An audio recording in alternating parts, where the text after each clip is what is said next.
Sing aloud to God.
been driving me nuts. It really has. I've about lost my mind. vMix. We were using OBS, but we had a couple that used to work.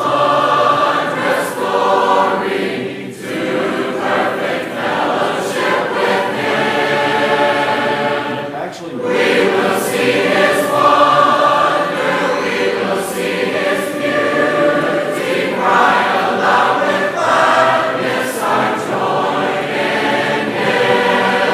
Cry aloud with gladness, our joy in Him. Oh my goodness! It is sometimes. Yeah, it's been rough.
Sarcasm? Oh, when it's good, it's fun. When it's not, I'm like, hey, Suzanne? Oh, no, I think this mic's okay. I just have to be careful. Yeah, and I got it set up. I tested that the audio, like right now, is not streaming. Everything's turning mics on and off appropriately now, so...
It's a minute off. You go CD people drive me nuts. That's okay because I sat down and I was using kind of synchronizing the audio with the video to get the precise minutes of it and everything. So, all right, welcome everybody to our morning Bible class. If you're online, Facebook or YouTube, we hope that you'll participate. Shoot us some chat so we can have some interaction and join us again every time we come along and go live. We have our worship at 10:45, 4 o'clock this afternoon, and then Wednesday at 7 p.m. we're studying the life of David, and don't forget our podcast on Friday mornings at 10 o'clock. So we're continuing our Christian apologetics, and I just keep wanting to reinforce the importance of us being able to defend our faith.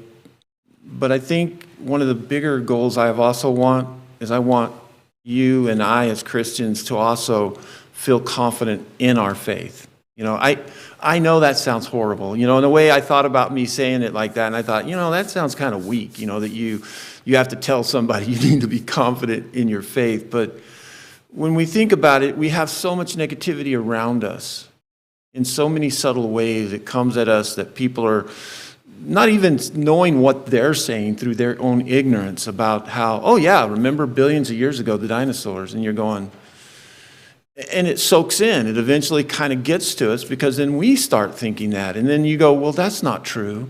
But everybody's saying it. And you're the only one that seems like saying, well, that's not true. And then you start hearing all these evolutionary things. And you're just going to yourself, well, that's not true. And eventually we get worn down. And it's like, and that's what we're going to kind of talk about. There's a part of one of the biggest problems I think that's facing Christianity is people who are Christians who believe in evolution. And I don't see how you can do that. And that's what's kind of neat about Dr. Kevin Anderson in this video we're going to look at. He talks about that. This guy's got some energy. For all the PhD doctors that we've been looking at and using isgenesishistory.com. That was pretty cool. And by the way, the QR code, if you click on that, that'll take you to our webpage if you want to know more about us. Also, I have a QR code that'll come up for the video that if you want to click on that, that will take you to the webpage of isgenesis.com. I want to keep giving them the credit for it. I'm not copyrighting. I'm not as smart as they are. And I want you to be able to use it for future references for yourself, to be able to go back, watch them. And you know what? Send the links to people. And it's an entire, almost 2.5 hour movie production. But they've done an amazing job of taking it and breaking it into these little segments. So this little video we're going to watch this morning is just like 20 minutes of this entire video, of this entire movie. And I just read they're coming up with a second one. So I'm really interested to see that. So with that, let's go ahead and just watch the video, and then we'll have some key takeaway points after the movie.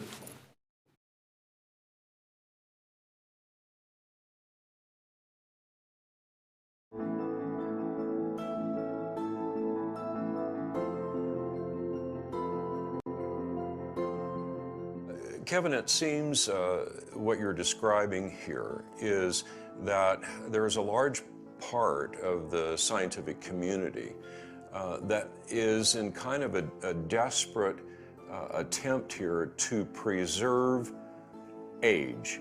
But here it seems that we have evidence that, at least to me, and of course I'm not a microbiologist, but I think most people would say, well, that just seems reasonable to think that maybe these are not that old. But it seems like there's a desperate attempt to hang on to a lot of time. Why is that? Time is the critical component for evolution. If you're going to say that a simple cellular system became a multicellular system that then became fish, and the fish then jumped up on land and grew legs and started breathing air, and then that creature grew feathers and wings and started flying. So if you give us time, we'll claim to account for all of this massive change of organisms, but we got to have the time.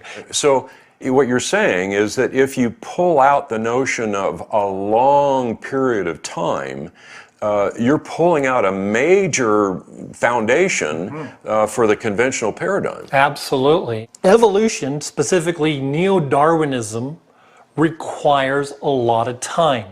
And it's their foundational issue. You pull that out, they've got to come up with a whole new understanding, because without time, they don't have anything.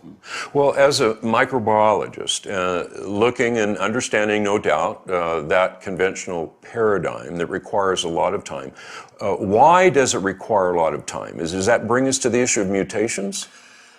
The mechanism claimed to drive evolution is mutation, where we'll define mutation as a change in the nucleotide sequence of DNA. So the driving mechanism claimed for evolution is a mutation, and then natural selection looks and sees what effect that mutation had. And if it likes it, and this is giving, of course, a lot of power to natural selection it doesn't have, but if natural selection likes it, see, then that organism survives. If it doesn't like it, then that organism dies off. And then you do the next step, and you keep repeating that step over and over again. The idea being that somehow in that process, the fish who only breathes oxygen through water, who doesn't have legs, whose vision is based upon seeing through water, not seeing through air, somehow plops up on land, and through these very slow processes transforms its entire anatomy and physiology where it can breathe air, it can walk on land, and it can see in air. And so they see it as, you give me enough time, we can account for all of this. See, now it really doesn't, but time becomes one of those things to a human, you know, yeah, it's almost like anything can happen given enough time. Mine gets fuzzy when you... Yes, and they hide behind that fuzziness. It just took a long time. Somehow that becomes the magic wand, you know, a long time, poof, there it is. Forget the idea that there's no biological mechanism that accomplishes that. Time, poof, we got it.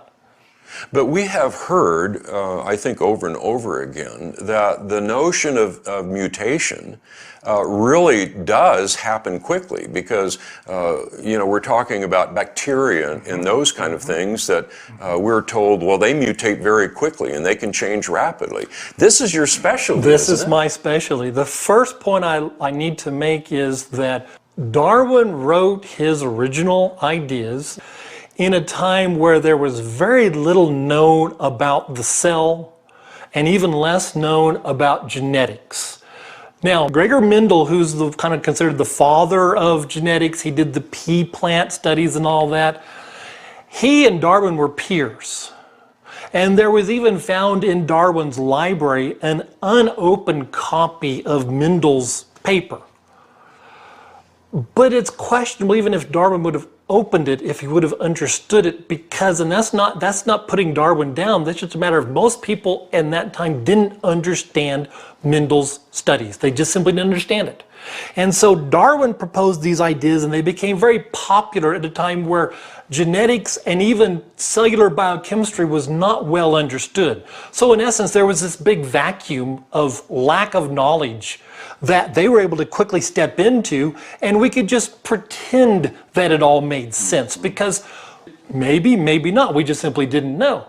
You could not, and this is a challenge I put out over and over again, you could not today present Darwinism and it be accepted, because we would know better. But because it's already accepted, then, well, it must work somehow. But if you came in today with what we know about the biochemistry and the genetics of cells and tried to propose brand new, as a fresh idea, neo-Darwinism, it'd be laughed at. But it's not laughed at because it's the accepted paradigm. And so we struggle to look at things like this and maintain the paradigm, rather than maybe from an honest perspective to sit back and say, well, this may be telling us something that is going to change the paradigm completely. Examples of, again, the paradigm driving the conclusions. Several years ago, I listened to a Nobel laureate give a talk, and in that talk, he described cellular systems as Rube Goldbergs. You know what that is, where it'd be all hobbled together. And he was a Nobel laureate trying to claim that because of evolution, Evolution just hobbles things together, whatever works. So the cellular systems are all hobbled together. So he called them Rube Goldbergs. And even at that time, I thought that's a very, very foolish thing, especially in absence of not knowing. But what we already knew, I felt challenged what he said. I would defy him to say that today in the face of what we know about cellular systems today. They're not Rube Goldbergs. They are enormously sophisticated where we still don't understand. It's still beyond that. And the DNA is a classic example. The Human Genome Project, the irony is that instead of the Human Genome Project destroying the foundations of biblical creation, all that, it has been one of the biggest booms, one of the greatest things for creation to ever happen. Because among other things, what it has shown is it has shown that in each cell in your body that has chromosomes, there is a system going on there that we don't yet have more than the very minor understanding of. Let me give you an illustration. Let's say you take the book War and Peace, 2,000 pages. Let's say you are able to write it in such a way that it's on 20 pages. Now, this isn't 20 pages of small print. This is just 20 normal written pages. Okay, but the way you read that book is you read it left to right, top to bottom, but then you turn it over and read it left, right, top to bottom. And then you take a page and you fold it into another page. And then you take another page and fold it into another page. And you see, it becomes three-dimensional. But it's actually four-dimensional because time's involved, because each time you fold the page, there's been a change of the information in the book. And the book reads the entire novel. It's not like you start with each fold, you get a different story. It's the continuation of the novel. That's an analogy of the human genome. And so the question is, would we know how to read that book? I would know how to read that book. Would we even have a clue how to write that book? Of course not. And yet that book's been written. It's called the Human Genome. Now, you cannot tell me in rational terms that a process that relies on mutation and natural selection could write that book. Don't even begin to pretend that I'm going to buy into that. It doesn't make any rational sense whatsoever. Evolution can't account for this. The human genome has gone so far beyond evolution now that they're just stumbling in the dark. And I'll get people to write me, what about this and what about that? Well, you don't know what you're talking about. You don't understand mutations. I spent 20 years studying mutations. Say, I was talking to a gentleman just the other day, and I said, well, beneficial mutations, we define a beneficial mutation as a mutation that provides a benefit to the organism. In other words, I'm now resistant to an antibiotic, which is beneficial if that antibiotic's around. Okay? As a human, I like to drink milk. Okay? I have a mutation in me that allows me to drink milk. It's a mutation. Oh, is that right? To me, it's beneficial, but it's still a mutation.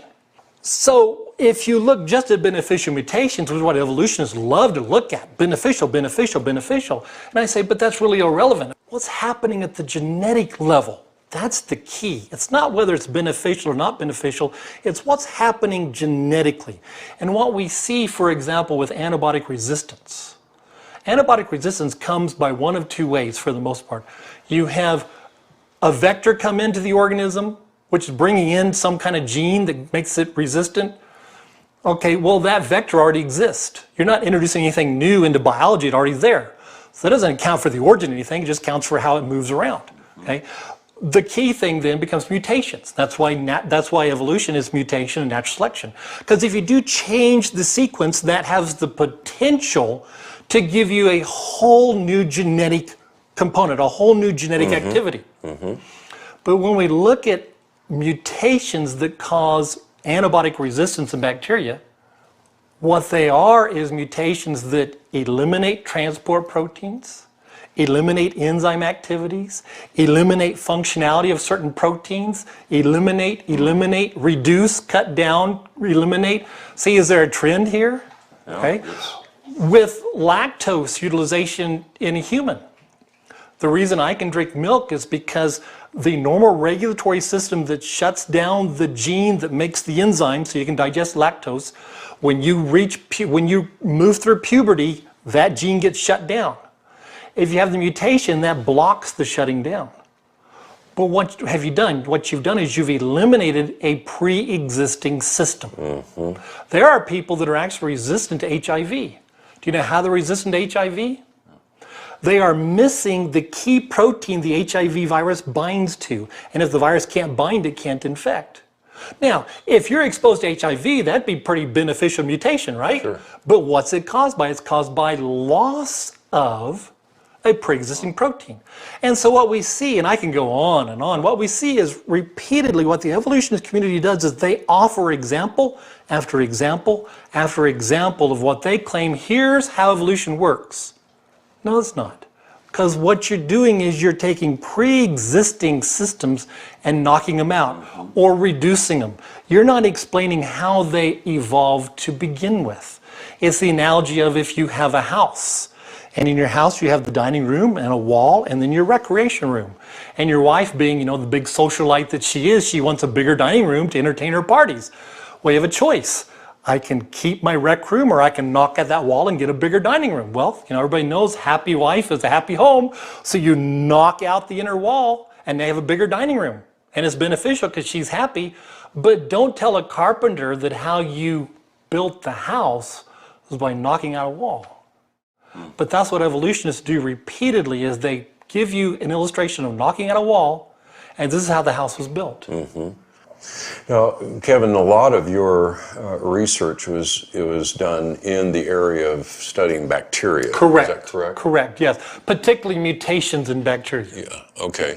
And I want us to examine that for just a second, because I know, and I have heard, and many people have heard, how often the notion of how bacteria mutates and therefore survive as being a key piece of evidence to say that, well, the evolution of mankind and animals must be true because we see it in bacteria. Is that a proper way to compare them? It's even called evolution in the Petri dish.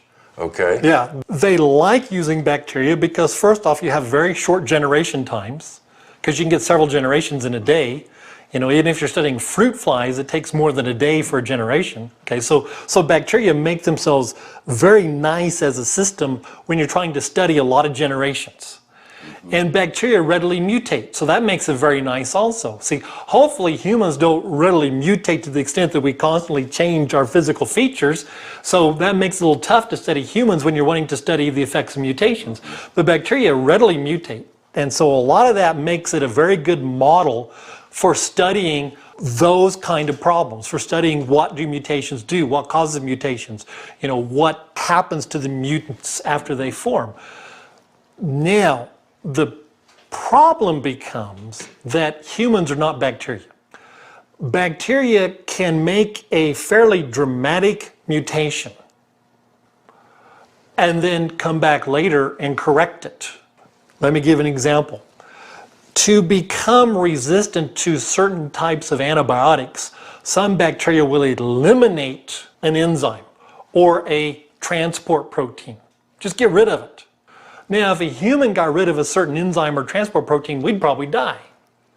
If we didn't die, we certainly wouldn't be very healthy.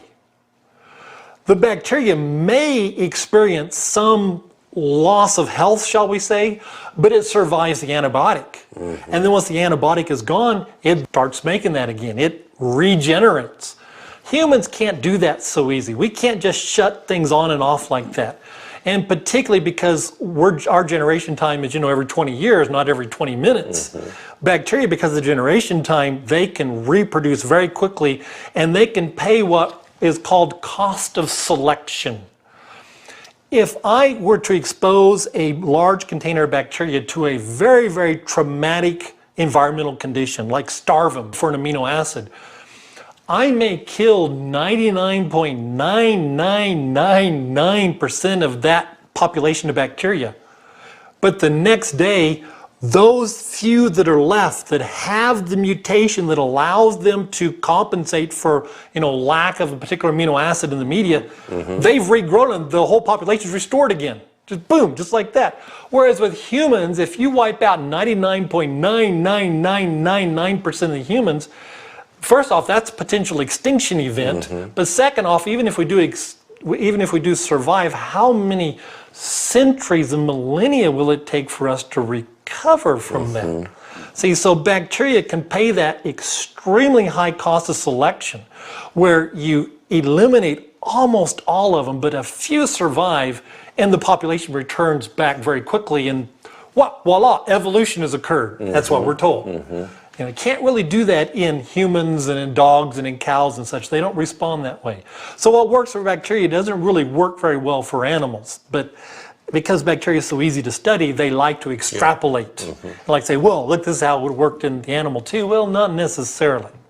So the comparison of us and bacteria only goes so far, and then it starts falling down. Kevin, how would you define science, first of all? I just simply define science as a tool that we use to understand the world around us. And it's just simply a tool. Now, within science, there's obviously a certain methodology. But science itself is just a general approach that's used to try to understand, you know, what's happening, understand what do we see here, understand what is it that causes thunder, what is it that causes earthquakes, you know, what is it that causes you to be sick. It's never been a matter of science this way, creation that way, science this way, the Bible that way. You know, so many times that's put as the paradigm, and that's never been true. It's always been the opinion of some people versus the Bible, the opinion of some people versus creation. Because science doesn't hold an opinion. Science is a tool. Science is a tool that is used to understand God's creation, is what it really comes down to. It's a tool to understand what's around us. See, so science then hopefully gives us better understanding of things. But that's really all it is. The idea that science has to only offer a natural explanation and cannot in any way account for God, that's absurd. That is a definition intended for their very purpose of eliminating God. And I would challenge people that would consider themselves Christians and evolutionists, sometimes known as theistic evolutionists. I would challenge them to consider that evolution as an official scientific idea, as in what's in the literature, what's in the textbooks, what's talked about at scientific meetings. Is God ever in any of that? Of course not. Evolution is viewed as kicking God out. So as a Christian, why would I ever be attracted to something that prides itself on kicking God out? And theistic evolution is considered no more scientific in the scientific circles than creation is, because it involves God. Evolution claims it doesn't need God. Okay? You know, God certainly doesn't need evolution. So why would you try to mix the two? I don't know why you would.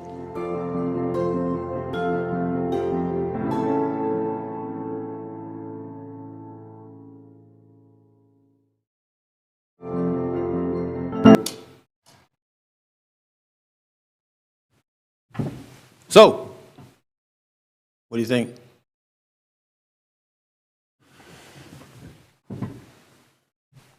So yeah, like I said, I'm very encouraged when I run across credible scientific people who are presenting more than just feelings, you know, that they as well are showing a counter side to it, because we don't see this. Most of the time, you won't see this guy on public media. You know, I don't ever see some news media going and interviewing a scientist like this. They'll go find one that doesn't bring up religion because it's not woke, it's not politically correct, to try to assume somehow that there's a God and such. So some of the key takeaways, just a few things, and then we'll wrap up the class that I wanted to share. And I'm not going to say I got them all down. You probably have some of your own. But just some things that kind of jumped out to me was that the idea of evolution is that they need time. You know, when you think about it, now neo-Darwinism has been it's new. So when you say neo, it's new Darwinism. The old Darwinism didn't work. So basically, Hawkins and some of these new atheists have had to recreate or make a new Darwinism, which I thought is kind of interesting, but that's what they call it. It's a new way of trying to show that evolution is working. So time is the driving mechanism for evolution. Time. And that's what we looked at when we looked at the flood, when we looked at the creation of fossils, and many of the geological things that we have present. They need time, don't they? So they need time when it comes to the world, when they look around it and see what the formations and shapes are. They say there's time there. But we saw last week where the layers of the different sedimentary layers are not time periods in the sense of, thousands of millions of years, because they start out with, supposedly the simple life form in the lowest level, more complex in the next level, and by the time you get to the highest level of sedimentary that you have the most complex life, that's been debunked. They can't do that. But that's still being taught, that somehow those layers are millions of years. When what we saw last week was no. If anything, if you turn them the other way around and look at the destructions and layers being piled during this catastrophic world event called the flood, it made more sense. So the same thing when it comes to biology, is that they have to have time in order to create it. And so the next part that he talked about was mutations. And I like the way he said, if the way that natural selection is taking this idea of a mutation comes along and it likes it or doesn't like it. I don't know if you picked up on it. And he goes like, as if natural selection has that ability. Who is choosing? What in natural selection is saying, oh, this is a good mutation, let's keep it. Oh no, this is a bad mutation, let's get rid of it. You see, there's something behind even that, saying this is a good one. The next one is, now he did a much more scientific, beautiful thing, talking about kind of a creature or an organism in water, that has all the biological components to survive and function in water, to look up outside of water and say, I'm going to go out there. Well, even his eyes, everything about it has been created. So there's a whole lot of mutations that have to happen in order for it to get out of the water. And then, I always wonder about that first fish that flopped up there and then died.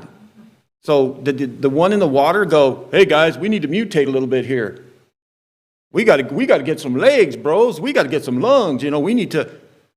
How would you know? Are they that smart? Are the fish talking? The guy flopping on the beach going, hey guys, you're going to need lungs, Who's communicating this?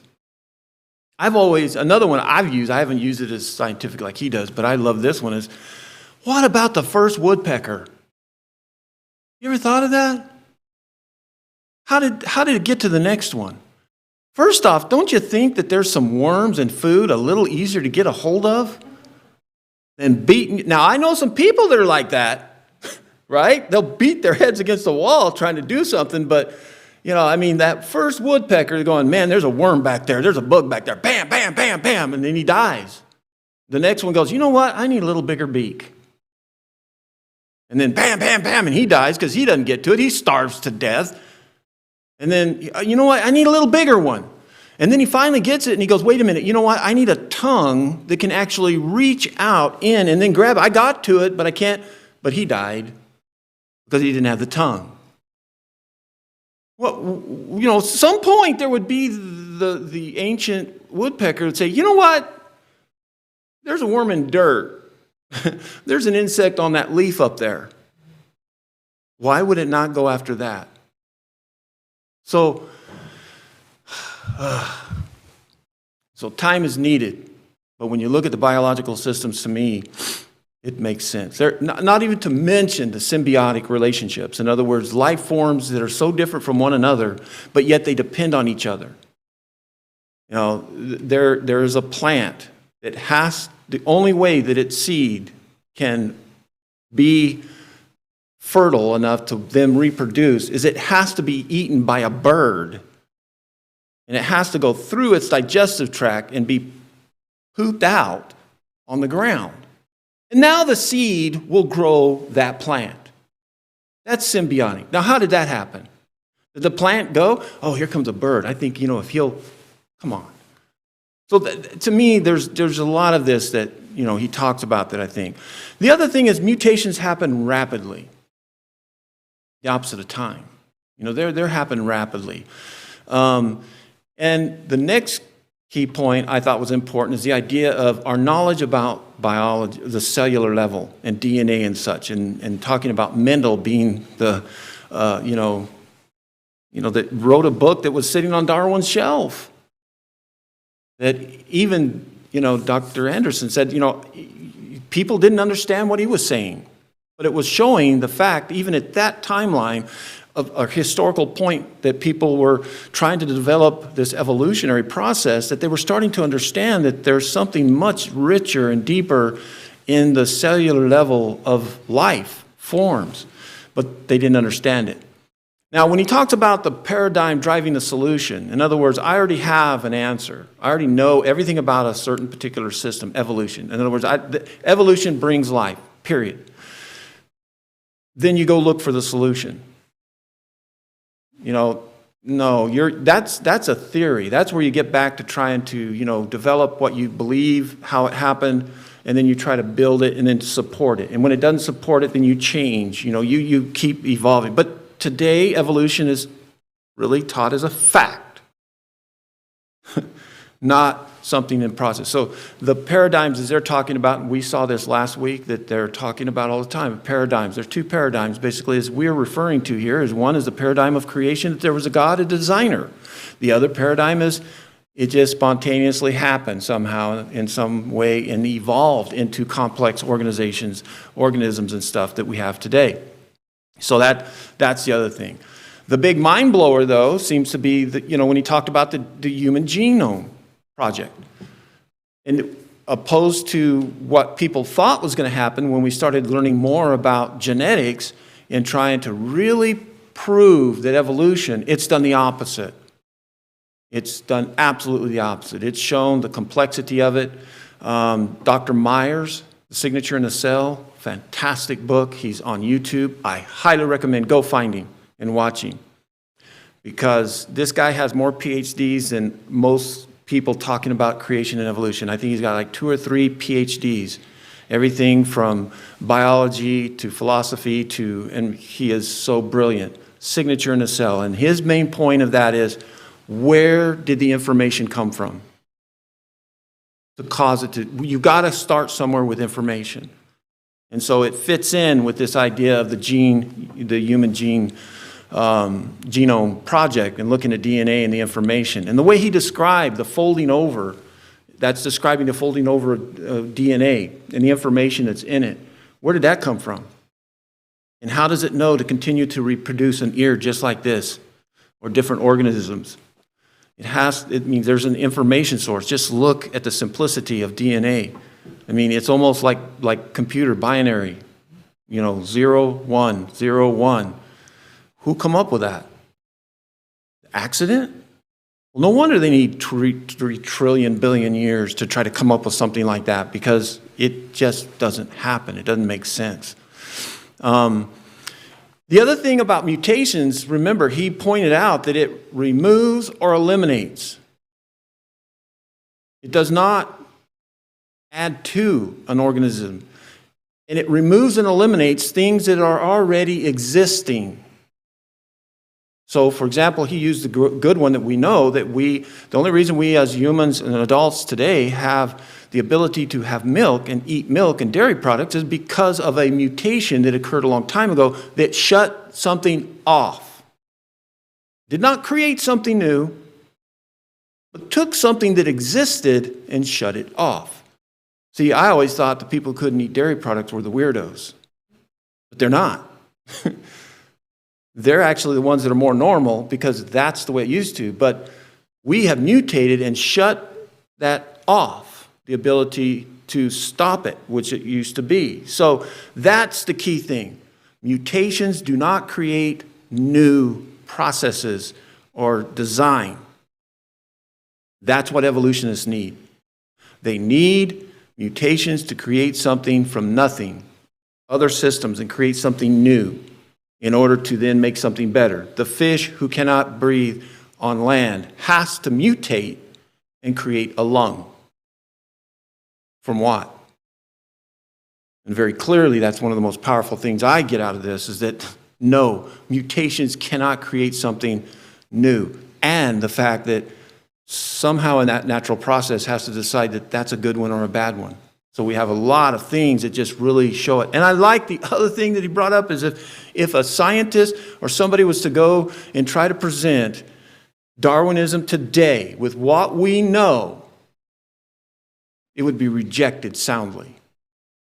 Just for a moment, just think there was nobody knew anything about evolution or Darwinism. Darwin was just out of nowhere, was just show up at some great scientific symposium or something and propose this, or send out papers to have them, critically reviewed by other peers. It would be soundly rejected because of the fact of what we know now with the DNA and such. So the next thing I think I like is the way he clarified the idea of what science is. And this is what I've tried to reiterate as well as we've gone through this, is science is a tool. It's a tool of things in which we can observe what's going on and explain what's happening right now that we know of, in the condition and the environment in which we exist in. Before the flood, the world was completely different. And we cannot observe it or understand what that continent looked like and what the environment looked like and all those things about it. All we can do is look at now and try to explain it, like the Grand Canyon. We look at the Grand Canyon, we look at a lot of the geological things around us, and we try to explain it. But nobody was there during the flood. Nobody saw that process. You can't explain it by science. You can only explain they're there and what they consist of. So science has some limitations. It's not always just that grand answer.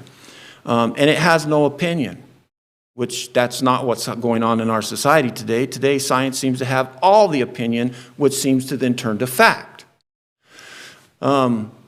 Theistic evolutionists, Christians who are compromising, I think, their faith and trying to believe somehow evolution is real and happening. And I like what he had to say there, too, is because he goes, look, there is absolutely no God in evolution, period. No form of it. And you as a theistic or a religious person who believes in evolution, they reject you as well. So you're not going to be accepted, even if you go, well, I do believe that it wasn't 6 days, it was 6 billion years. They're going to say, no, because see, you're still putting a God in there, period. And we've already talked about, and we're going to get into some of this more specific when we start looking at the historical document of the Bible itself and some of the evidences in that. So, it never involved God, so trying to compromise, one, I think, is just wrong to begin with. Evolutionists don't need God. They don't want God. But what I loved was his last kind of final statement was, you know what? God doesn't need evolution because he's all powerful. He knows exactly what he's doing. So that's kind of my takeaway points there. I hope you enjoyed the class. If you, I don't see any questions or anything online, so we'll wrap up this class. Hope you'll join us again next week as we continue this study.